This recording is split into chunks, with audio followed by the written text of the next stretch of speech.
నమస్కారం AR news కి స్వాగతం. నేను రమేష్. ఈనాటి వార్తల వివరాలు ఇలా ఉన్నాయి. శ్రీకృష్ణాష్టమి వేడుకలను పురస్కరించుకుని జిల్లా కేంద్రంలోని పిఎన్ కాలనీలో గల శ్రీ నారాయణ తిరుమల పుణ్యక్షేత్రంలో సోమవారం సేవాభారతి శ్రీకాకుళం వారి ఆధ్వర్యంలో బాలగోకులం కార్యక్రమాన్ని నిర్వహించారు. ఈ కార్యక్రమంలో వందలాది మంది వివిధ పాఠశాలకు చెందిన చిన్నారులు పాల్గొన్నారు. కృష్ణాష్టమిని పురస్కరించుకుని శ్రీకృష్ణుడు, రుక్మిణి, రాధ, గోపికల వేషధారణలో వారంతా అలరించి ప్రేక్షకులను మంత్రముగ్ధులు చేశారు. అలాగే పలువురు విద్యార్థులు శ్రీమద్ భగవద్గీత శ్లోకాలను ఆలపించి వాటి భావాలను తెలియజేశారు. భగవద్గీత యొక్క గొప్పతనాన్ని వివరించారు. ఈ పోటీల్లో విజేతలుగా నిలిచిన వారికి ఈ నెల 27న నారాయణ తిరుమలలో సాయంత్రం నిర్వహించే కార్యక్రమంలో బహుమతి ప్రదానం చేయనున్నారు.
శ్రీకాకుళం జిల్లా కేంద్రంలో గల గుడి వీధిలో వెలసి ఉన్న ప్రసిద్ధి శైవ క్షేత్రం శ్రీ ఉమారుద్ర కోటేశ్వర స్వామి దేవస్థానంలో సోమవారం ఘనంగా శ్రీకృష్ణాష్టమి వేడుకలు జరిగాయి.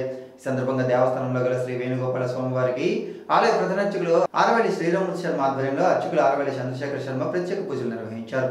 సుప్రభాత సేవతో పాటు శ్రీ వేణుగోపాల స్వామి వారికి పంచామృత అభిషేకాలను, క్షీరాభిషేకంతో పాటు విశేష అర్చన చేపట్టారు. అనంతరం స్వామివారిని ప్రత్యేకంగా అలంకరించి ప్రత్యేక పూజలు నిర్వహించారు. ఈ కార్యక్రమంలో ఆలయ అధికారులు, పెద్ద ఎత్తున భక్తులు పాల్గొన్నారు.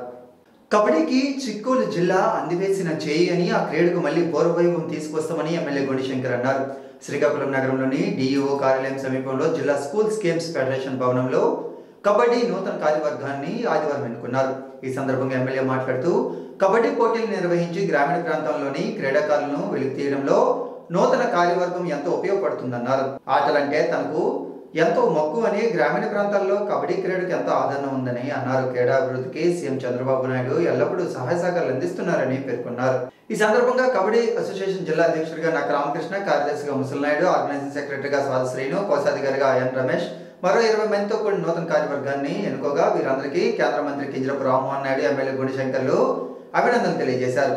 ఈ కార్యక్రమంలో కబడ్డీ అసోసియేషన్ రాష్ట్ర కార్యదర్శి Srikanth, Olympic association secretary Samamurthy, PD association అధ్యక్షులు MV Ramana, Olympic association chief advisor Sundaram master తదితరులు పాల్గొన్నారు. మిషనరీస్ ఆఫ్ చారిటీస్ స్థానిక మెహర్ నగర్ లో గల మదర్ తెరీసా హోమ్ లో వృద్ధులకు, మానసిక వికలాంగులకు సోమవారం లయన్స్ క్లబ్ శ్రీకాకుళం సెంట్రల్ ఆధ్వర్యంలో అన్నదాన వితరణ కార్యక్రమాన్ని చేపట్టారు. అధ్యక్షులు డాక్టర్ బొడ్డపల్లి సురేష్ మాట్లాడుతూ సేవామూర్తి అందరికీ స్ఫూర్తి ప్రదాత మదర్ తెరీసా జన్మదినం సందర్భంగా ఈ రోజు మనమంతా స్మరించుకోవాల్సిన అవసరం ఉందన్నారు. ఎదుటి వ్యక్తి కష్టాల్లో ఉంటే చూడలేని ఆమె తోటి వారికి సాయం చేయడానికి తన వ్యక్తిగత జీవితాన్నే త్యాగం చేసిన మహనీయురాలని పేర్కొన్నారు. కష్టాల్లో ఉన్న వారికి వెతికి మరీ సాయం అందించిన అమ్మ అంటే మదర్ తెరీసా అని కొనియాడారు. అమ్మ కంటే పెద్ద మనసు ఆమెదని సెక్రటరీ డాక్టర్ పైడి సింధూరా అన్నారు. ఈ కార్యక్రమంలో international zone chairman Ponnada Ravikumar, DCV doctor Badana Devabhushan Rao, mentor Natukula Mohan, treasurer Jogu Bharathi, market chairperson Muralam Sivateja, సభ్యులు పొడిచారు తదితరులు పాల్గొన్నారు. పైడిపెంపురం పారిశ్రామిక ప్రాంతంలో హైడ్రాలిక్ ఫోమ్ ఫైర్ ఇంజిన్ ఏర్పాటు చేయాలని, పరిశ్రమలో కార్మికుల భద్రతకు ప్రభుత్వం చర్యలు తీసుకోవాలని సిఐటి జిల్లా అధ్యక్ష ప్రధాన కార్యదర్శులు శ్రీ చమ్మనాయుడు పి తేజేశ్వరరావు డిమాండ్ చేశారు.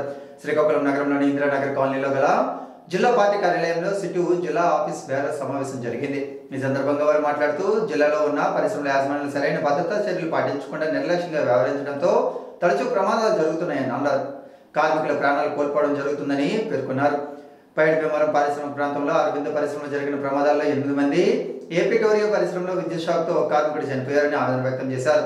సరకా పరిశ్రమలో ఒకరు, శ్రేయస్లో జరిగిన ప్రమాదంలో 2, రెడ్డిస్ ల్యాబొరేటరీలో ఒకరు మృతి చెందారని, కొంతమంది గాయపడ్డారని గుర్తు చేశారు. నాగార్జున అగ్రికమ్ పరిశ్రమలో రియాక్టర్ పేలడంతో పెద్ద ఎత్తున మంటలు వ్యాపించడంతో విశాఖపట్నం నుంచి హైడ్రాలిక్ ఫామ్ ఫైర్ ఇంజిన్ తెప్పించి అదుపులో చేయాల్సి వచ్చిందన్నారు. సెప్టెంబర్ 10న విశాఖపట్నం స్టీల్ ప్లాంట్ పరిరక్షణకు కార్మిక ప్రజా సంఘాలతో ఆందోళన చేపడుతున్నట్లు తెలిపారు. ఈ సమావేశంలో సిటీ జిల్లా ఉపాధ్యక్షులు ఎం ఆదినారాయణమూర్తి, సోరయ్య, కార్యదర్శులు వాళ్ళు మహాలక్ష్మి, ఎన్వి రమణ, గణపతి, హెచ్ ఈశ్వరరావు, ఉత్తర తదితరులు పాల్గొన్నారు. నిస్వార్థ సేవకు ప్రతిరూపంగా మదర్ తెరీసా నిలుస్తారని అరసవెల్లి లయన్స్ క్లబ్ అధ్యక్షులు వావులపల్లి జగన్నాథం నాయుడు అన్నారు. మదర్ తెరీసా 114వ జయంతి వేడుకలను శ్రీకాకుళం నగరంలో గాంధీ మందిరంలోని సోమవారం నిర్వహించారు. ఈ సందర్భంగా విగ్రహదాతలు డాక్టర్ చింతల కృష్ణమోహన్, హర్షవెల్ లయన్స్ క్లబ్ అధ్యక్షులు Vavulapalli Jagannatham Naidu, lions club chairman Harika ప్రసాద్తో పాటు గాంధీ మందిర కమిటీ ప్రతినిధులు మదర్ తెరీసా విగ్రహానికి పూలమాలలు వేశారు. ఈ సందర్భంగా వారు మాట్లాడుతూ, అభాగ్యులకు సేవలందించి వారి జీవితాలను ఉద్ధరించేందుకు మదర్ తెరీసా చూపిన బాట ప్రపంచానికి ఆదర్శనమన్నారు. ఈ కార్యక్రమంలో గాంధీ మందిర కమిటీ ప్రతినిధులు ప్రొఫెసర్ విష్ణుమూర్తి, నటుకుల మోహన్, డాక్టర్ బాడాన దేవభూషణ్ రావు, పందిర అప్పారావు, పొన్నాడ రవికుమార్, గుత్తి చిన్నారావు, తర్లాడ అప్పారావు తదితరులు పాల్గొన్నారు. అచ్యుతాపురం సెస్లో ఇటీవల చోటు చేసుకున్న ప్రమాద ఘటన బాధిత కుటుంబాల్లో అంతులేని విషాదం నింపిందని మాజీ స్పీకర్ తమ్మినేని సీతారాం అన్నారు. ఇటీవల ఎసెన్స్ ఫార్మా కంపెనీలో మృతి చెందిన బాధిత కుటుంబాలను సోమవారం ఆయన పరామర్శించారు. నియోజకవర్గ పరిధిలోని ఆంధ్రవలస మండలం వంజంగి గ్రామానికి చెందిన పైడి రాజశేఖర్, అదేవిధంగా పొందూరుకు చెందిన హంస ప్రశాంత్ ఇటీవల ప్రమాదంలో మృతి చెందిన విషయం విదితమే. ఈ మేరకు సోమవారం ఆయన ఆయా కుటుంబాలను కలిసి ఓదార్చారు.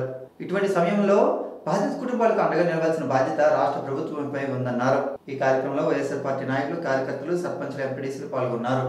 ఈనాటి వార్తలు ఇంతటితో సమాప్తం. తిరిగి మరలా ప్రసారం అయ్యే AR న్యూస్ లో మళ్ళీ కలుద్దాం. అంతవరకు సెలవు, నమస్కారం.